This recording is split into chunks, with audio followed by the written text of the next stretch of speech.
چې کله یو نفس قبیح وي نو د یو نښه دا ده چې دې ته هر قبیح کار حسن ښکاري ناروا کار وي دا به وایي سم دی یعنی خلک به ورته وایي لکه ته ناروا کې عالم به ورته وایي ته ناروا کې تبلیغي به ورته وایي ناروا کې ګاونډي به وایي ناروا کې عام مسلمان به ورته وایي لکه غلطه کې دا به وایي نه زه دا کار سم کومه وایي ده ته به هر قبیح کار دا به ورته حسن ښکاري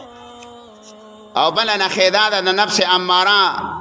چې دا به په نیک کارونو کې سستی کوي لکه مخکې تیره شوله په نیک عملونو کې سستی کول زه اکثر د جومات کې ګورم زمونږ د دې جومات د ماښام ګوره د دوو صفونو نه جمع تکبیري اوله تلی تبلیغ هم رواني لا شاته ولاړي مولان هم را رواني شاته ولاړي حالانکه دا منع ده دا ستانه یوه ورځ نه دی دوه ورځې دي چې ستا ظالم ستا د دین دا حال دی چې تا تبلیغ او د علم د جومات مخې صف له رانه رولي په داسې علم تنده راچې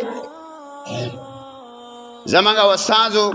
مفتی حبیب الله صاحب دامت برکاتهم العالیه هغه طلباو ته نصیحت کا نه به دا خبره ډېره کوله وې چې طالبه تا د خپل علم مخکې صف له رانه ولي او تا د تکبیري اوله پابند نه کړي نو علم باندې څه شی کې چې حاصلی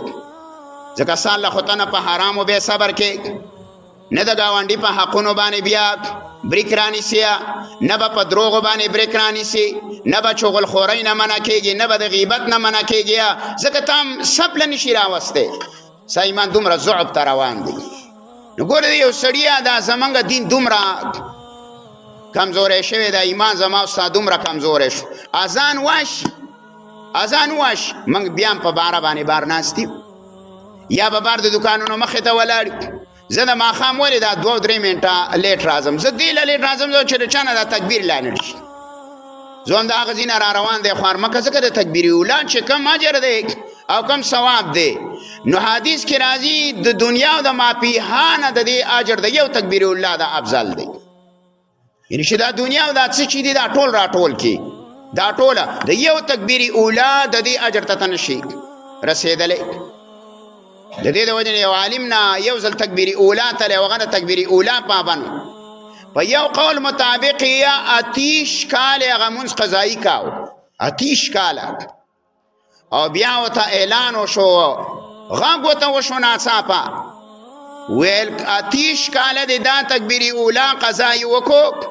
او چې عمر برم لګی که نه او دا تکبیري اوله قضایي کوي نو د حق تکبیري اوله اجر نشي راړولی